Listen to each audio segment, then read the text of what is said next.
Durabilidade ou a tal da resiliência fisiológica. É um assunto que está em alto, tá no hype aí de quem estuda treinamento. E hoje nesse vídeo eu vou te mostrar exatamente o que é a durabilidade ou resiliência fisiológica, como treinar e até vou te falar um pouquinho sobre aquela história do Breaking Two, do Kipchoge, por que o Kipchoge foi o atleta escolhido para fazer esse projeto. Beleza? Então, eu estou estudando esse assunto muito, até tô com um artigo aqui, ontem li 6 trabalhos sobre isso, porque a gente está gravando um curso de treinamento de força para treinadores, e esse é um dos assuntos que a gente realmente precisa discutir muito nesse curso. Então, eu estou estudando bastante esse assunto e quero te mostrar algumas coisas bem legais aqui e bem novas que estão sendo lançadas aí no mundo dos estudos. Bom, primeiro eu queria te contar uma leve história, uma pequena história. Lá nos anos 90 teve um pesquisador chamado Joyner que trouxe para a gente que VO2 máximo, limiar e economia de corrida representam grande parte do nosso desempenho na corrida. Não só na corrida, mas nos esportes de endurance. E a gente vem usando isso até hoje, de maneira muito assertiva, inclusive. Tem alguns estudos mostrando que esses 3 pilares representam mais de 70% do desempenho em corridas.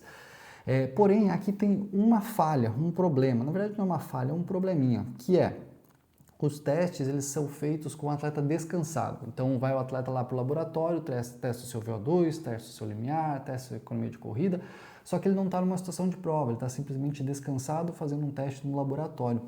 Então, o que os caras começaram a ver? Que quando você amplia um pouquinho mais e coloca o atleta para fazer esses testes cansados, existe uma variação muito grande.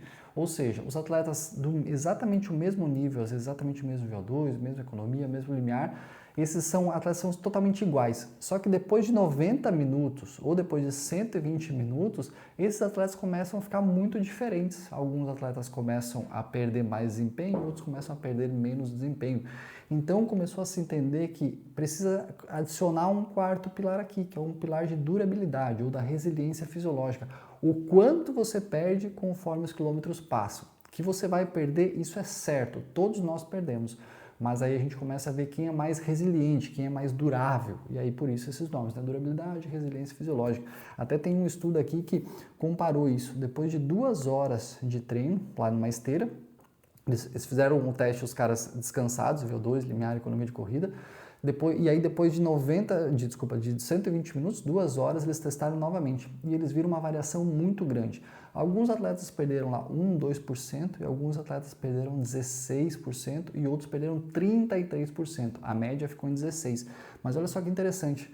Os caras, mesmo nível, depois de 2 horas, alguns perderam 30% de desempenho, outros perderam 1, 2%. Então, olha só, não desempenho, tá? De variáveis fisiológicas. Olha só que diferença absurda. E isso precisa ser considerado. Então, é por isso que a durabilidade ou a resiliência fisiológica começou a ser considerado o quarto desses pilares. Só de maneira bem rápida, assim, para explicar e trazer algumas definições, durabilidade, uma definição é tempo de início e magnitude da deteriorização das características fisiológicas durante o exercício prolongado, ou seja, o quanto você vai perdendo das suas características fisiológicas conforme os quilômetros vão passando. E a resiliência fisiológica, capacidade de resistir ao declínio funcional após estressores agudos ou crônicos. Ou seja, a sua capacidade de também perder. Você percebe que são dois conceitos, definições muito parecidas, né? Então, elas acabam entrando na mesma linha de estudo aqui. Dentro disso, existe uma coisa chamada decoupling, que seria um desacoplamento. E aí, para te explicar de maneira bem simples, vamos imaginar que a gente tem 2 cargas, uma carga interna e uma carga externa. A carga interna pode ser medida por frequência cardíaca, a carga externa pode ser medida por pace. Então imagina, você vai correr uma maratona, você corre uma maratona do quilômetro 0 ao quilômetro 42 com pace 5. Só que por mais que seu pace esteja estável, sua carga externa, o pace, esteja 5, a carga interna ela provavelmente vai aumentar. Então você vai começar lá com 130, 140, 150, 160, vai acabar em 180. Então a carga externa, o pace se manteve, a carga interna, a frequência cardíaca foi subindo. Pode acontecer uma outra coisa também, você pode manter a sua frequência cardíaca 150 e como carga interna, e a sua carga externa, o pace, pode ir caindo. Você começa a pace 5, vai terminar a pace 6. Então pode ser uma das duas formas.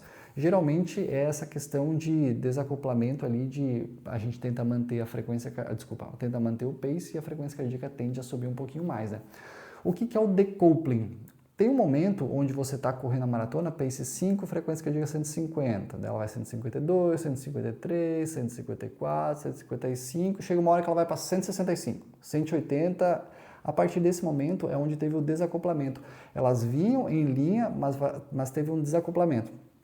A partir daqui, poucos quilômetros para frente você vai quebrar, é inevitável, vai acontecer. Inclusive, tem um estudo aqui com mais de 80 mil corredores, que avaliou a maratona de mais de 80 mil corredores, e eles viram que as mulheres tendem a ter esse desacoplamento mais para frente. E aí tem duas questões. Uma delas é pela resiliência das mulheres, mesmo por elas terem melhor durabilidade. Essa é uma questão, e a outra questão que é trazida, que é uma questão comportamental, que é os homens querem largarem mais forte e as mulheres serem mais conservadoras. Então tem essas duas questões, uma delas é fisiológica, e a gente pôde até ver recentemente lá em Cocodona, foi uma mulher que ganhou as 250 milhas, ela chegou na frente do primeiro homem. Então existe uma questão de resiliência fisiológica aí, mas também pode existir uma questão comportamental, que é o homem querer largar um pouquinho mais rápido do que ele está preparado para isso. Então essas duas questões elas podem acabar sendo bem fortes aqui na questão do decoupling, tá? Ou do desacoplamento. E aí o que começou a acontecer nos estudos? Não se parou totalmente, né, mas começou uma nova linha de estudos onde a gente não testa os caras descansados, a gente testa os caras depois de 1h30, 2 horas. Então geralmente o que acontece? Chega no laboratório, testa limiar, testa VO2, testa economia. Corre 1h30, 2 horas, testa novamente. E aí sim a gente vai ver quem é mais durável, a gente vai ver quem é mais resiliente fisiologicamente. Então, esse é um novo momento dos estudos, tem muitos estudos indo nessa linha, tá? Esse aqui é um exemplo que mostrou que depois de 90 minutos de corrida leve, os limiares dos corredores mudaram, em média. Então, ou seja, antes, se você testasse descansado, os limiares seriam 1. Depois de 90 minutos de corrida, os limiares são outros. Então, a gente tem aquele número, meu Garmin diz que o meu VO2 é 58. Sim, é 58 descansado. Se você estiver cansado, o seu VO2 vai mudar, a sua velocidade de limiar vai mudar, a sua economia de corrida vai mudar, tudo vai mudar simplesmente porque você está um pouco mais cansado, né? E olha só que legal esse outro estudo aqui, o cara simplesmente eles pegaram os atletas descansados, fizeram o teste de VO2, limiar, economia, fizeram os mesmos testes depois de 90 minutos de corrida e os mesmos testes depois de 120 minutos de corrida, depois de 2 horas. E olha só o que eles viram aqui. O VO2 pico, a economia de corrida, a velocidade limiar e a fração sustentada do VO2 dela, todos pioraram depois de 90 e pioraram muito mais depois de 2 horas. Ou seja, conforme a gente vai evoluindo, não é uma questão linear, você tende a ser exponencial. Depois de 1h30 até é tranquilo, mas depois começa a embicar um pouquinho mais, começa a ficar muito mais difícil. Claro que depende do seu treinamento, depende de várias coisas, né? Mas a partir de 2 horas a tendência é que você começa a perder muita durabilidade, você começa a perder muita resiliência.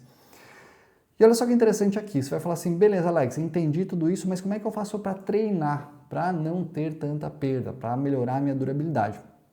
E aqui eu te trago 6 formas, tá, de treinar isso, e é importante deixar isso bem claro. Isso aqui é ainda um início, a gente está começando a explorar esse assunto. Por mais que a gente esteja falando de durabilidade nos últimos 5, 6, 7 anos, a forma de treinar isso ainda não é tão clara. E a gente tem alguns exemplos aqui e eu vou trazer para vocês o que se sabe até hoje. Primeiro, consistência ao longo dos anos. Os caras pegaram atletas muito bem treinados, jovens, e atletas muito bem treinados um pouco mais velhos. O nível era o mesmo, só que existe essa diferença de idade.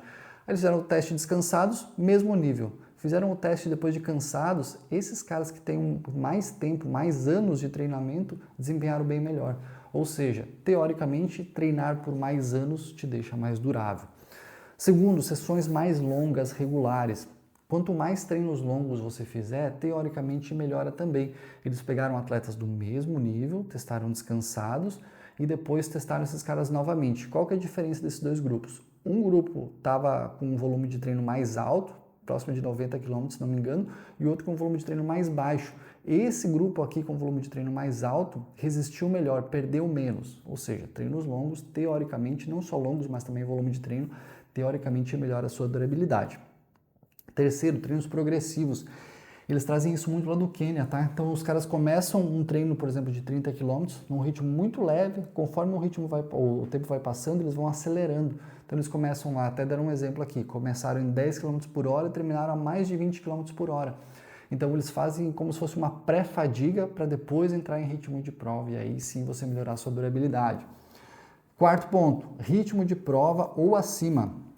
É interessante entender que a nossa economia de corrida ela é relativa por velocidade, por pace. Ou seja, você vai ter, vamos supor que existem dois atletas, tá? O atleta 1 e o atleta 2. E o atleta 1 pode ter melhor economia de corrida a 12 e 14 km por hora e o 2 pode ter melhor economia de corrida a 16 e 18 km por hora. Ou seja, você pode melhorar a sua economia de corrida numa velocidade específica. Então, se você vai treinar para uma maratona, por exemplo, é bom que você treine muito o pace, o ritmo daquela prova, porque você vai se tornar mais eficiente naquele ritmo especificamente. Quinto ponto, treinamento de força. Isso aqui eles relacionam muito com o tempo para exaustão. O que eles fizeram foi, colocaram dois grupos a fazer 90 minutos de rodagem leve e depois eles pegaram esses caras e colocaram numa velocidade específica para ver o quanto tempo eles conseguiam sustentar aquela velocidade. Antes do protocolo, tudo certo, mais ou menos a mesma linha. Depois de fazer um protocolo de 10 semanas, um grupo fez só treino de corrida, e outro fez corrida mais força. Eles fizeram novamente 90 minutos leve e naquela mesma velocidade, quanto tempo você vai conseguir sustentar. O grupo que não fez musculação, ele não conseguiu aumentar muito o tempo para exaustão. O grupo que fez musculação aumentou em mais de 30% a média, o tempo para exaustão. Ou seja, nos mostra que aquela parte final da prova, onde você acaba não tendo mais perna, quem faz musculação provavelmente vai conseguir sustentar por mais tempo. E não só isso, tá? Tem toda uma questão de desgaste muscular. Músculos mais fortes tendem a desgastar menos e você vai usar melhor. Além disso, tem a questão de rigidez músculo tendínea, que acaba sendo muito utilizada e diminui o seu desgaste durante a prova. Então, musculação, treino de força, bastante peso, pouca repetição, pliometria, salto, isso aqui tende a melhorar muito a sua durabilidade. E o sexto ponto, uma coisa que vem sendo muito difundida e divulgada, é a questão nutricional. A gente viu os caras que fizeram abaixo de 2 horas da maratona agora, trazendo realmente uma questão nutricional como um fator muito importante. Não é único, mas é um fator muito importante. Você saber exatamente quanto tem que consumir, como consumir, isso muda o jogo realmente. Então, até trouxe aqui esse ponto, né? Por que isso funciona? Por 3 pontos especificamente. Todos esses juntos, tá? Menor deteriorização fisiológica no longo da prova, ou seja, você vai perdendo menos, vai quebrando menos. Segundo, melhor manutenção da economia e do ritmo de prova. E o terceiro, tem uma maior tolerância à fadiga. Eu sei que ficou um pouquinho denso, um pouquinho intenso aqui, mas eu queria trazer de maneira um pouco mais resumida antes de falar lá do Kipchoge, tá? Primeiro, durabilidade e resiliência fisiológica é uma variável determinante do desempenho que se junta lá ao VO2, ao limiar e à economia de corrida. Tá cada vez mais sendo estudado isso, tá? E cada vez mais está virando unanimidade de que isso realmente é algo muito importante. Segundo, ainda está sendo estudado e a gente busca um melhor entendimento. Eu trouxe aqui algumas formas de trabalhar isso, mas isso ainda não está realmente muito consolidado, tá? Então, estamos entendendo formas de medir isso ainda. Então, por mais que tenha um bom indício de que essas são as melhores maneiras de treinar, não necessariamente está cravado certo. Nossa, é assim mesmo. Então, isso ainda está sendo estudado. Terceiro, aparentemente pode ser treinado. Eu falo que aparentemente porque se cogitou uma questão genética também, que não está muito claro. Mas, aparentemente, quanto melhor for o seu nível de treinamento, e citando aquelas coisas que eu falei anteriormente, melhor vai ser a sua durabilidade.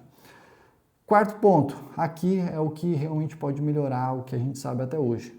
Anos de treino, muita corrida durante vários anos, treinos longos, progressivos, força, nutrição e até os super tênis podem nos ajudar aí a melhorar um pouquinho nossa durabilidade. E antes de terminar o vídeo, só queria trazer essa questão aí do Kipchoge. Quando eles fizeram todo aquele trabalho do Breaking Two, que era para quebrar a barreira das 2 horas, além do Kipchoge, existiam outros atletas que tinham as mesmas características fisiológicas, mesmo VO2, mesma economia, mesma limiar. Não necessariamente exatamente o mesmo, tá? Mas o mesmo nível. E nos cálculos dos caras, o Kipchoge seria o único que conseguiria quebrar a barreira das 2 horas. E a gente se pergunta, mas por que ele, sendo que ele tinha variáveis fisiológicas muito parecidas com os outros? justamente por causa da durabilidade, por causa da resiliência fisiológica. Ele conseguia sustentar aproximadamente 90% da velocidade máxima dele até 2 horas. Então, olha só, a gente como recreacional às vezes consegue sustentar 75%, 70%, ele conseguia sustentar praticamente 90%, ou seja, ele era um cara quase que inquebrável. Então é por isso que, vou colocar entre aspas, né, porque ele já quebrou em provas, mas ele é um cara que resistia muito, então é por isso que ele foi o escolhido para isso. E foi o cara que quebrou a barreira das 2 horas. Eu trouxe essa história só para mostrar para vocês, olha a importância da durabilidade e da resiliência fisiológica. Esse foi um trabalho lá da Nike e da Ineos, né, que eles investiram muitos milhões de dólares. E tudo isso foi baseado em resiliência fisiológica, em durabilidade. Então, claro, a gente sabe que isso é um nível diferente de atleta, um nível diferente de investimento, mas a gente pode começar a trazer coisas desse mundo para cá, aplicar no nosso treinamento para também melhorar os nossos resultados. E para quem ficou interessado nesse assunto, a gente está trabalhando, finalizando, na verdade, um curso de treinamento de força para treinadores. Então, se você quer saber um pouquinho mais sobre isso, não só sobre isso, né, mas como melhorar a economia de corrida, como prescrever treinamento de força para os seus atletas, dá uma olhadinha lá no nosso Instagram que certamente a gente vai ter mais informações nos próximos dias.